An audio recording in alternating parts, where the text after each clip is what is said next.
क्रांती सम्राट, आपल्या हक्काचे व्यासपीठ।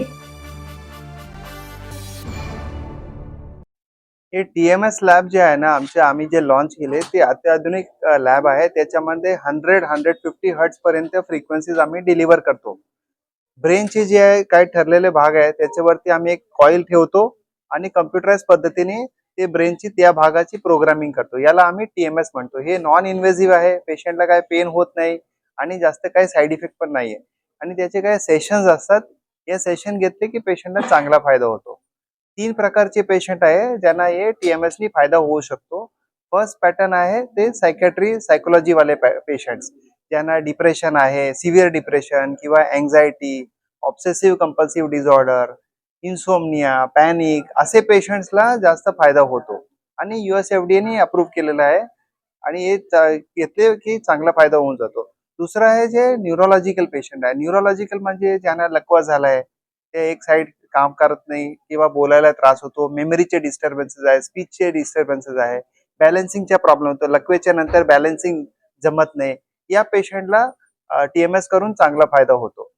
दुसरं आहे ते अल्झायमर डिझीज म्हणा किंवा पार्किन्सन्स डिझीज, या न्यूरोडिजनरेटिव्ह जे आजार आहे त्याच्यामध्ये पण त्याचे चांगला अटॅक्सियामध्ये पण चांगला फायदा आहे।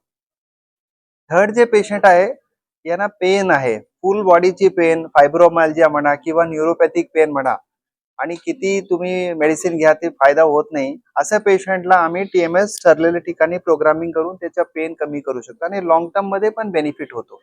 असे पेशंटला याच्या ट्रीटमेंटचा फायदा घ्यावा। तर स्ट्रोक जे आहे, जे पॅरालिसिस आहे, त्याच्यामध्ये 2 प्रकारचे प्रॉब्लेम्स होऊ शकतो। एक जे रक्तवाहिनीमध्ये गुटल्या झाले की ब्लड पोचत नाही आणि दुसऱ्या रक्तवाहिनी फुटून हेमरेज होऊन पॅरालिसिस होतो। हे बाहेरून असा पेशंट सेम सारखा दिसते, एकसारखाच दिसते दोन्ही, पण स्कॅनिंग केल्यानंतर समजते आपल्याला की बाबा याला क्लॉटिंग आहे की हेमरेज आहे आणि दोन्हीमध्ये TMS ची फायदा आहे।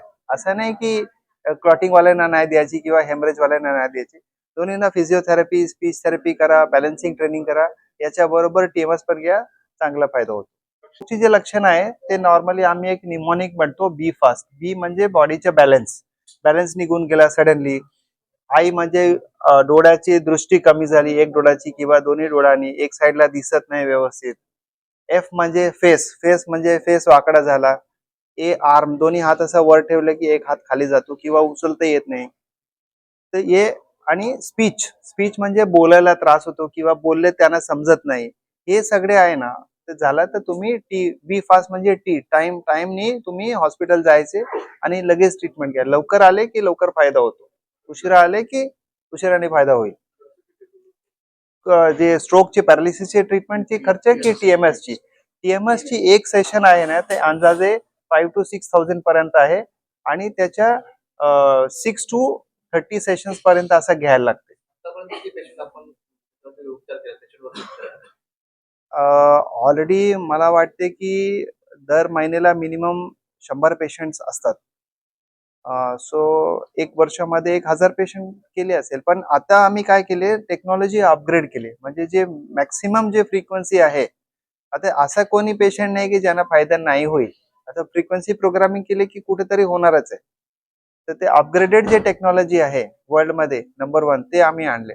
परिणाम म्हणजे असा दुष्परिणाम नाही सांगता येईल की जे मायनर जे साईड इफेक्ट्स असतात ज्याच्यामध्ये पेशंटला हेडेक होऊ शकतो किंवा मुंग्या येणे आणि एखादा पेशंटला बाय 100 मध्ये 1-2 पेशंटला आकडी पण येऊ शकतो, पण त्याच्यामध्ये पण आम्ही प्रोटोकॉल्स व्हेरिएशन करून ते पेशंटला पण आम्ही ट्रीट करू शकतो। आता हे रिसर्च चालू आहे, याच्यामध्ये आकडीचे पेशंटला TMS नी पण फायदा होतो असा पण शोध झालाय।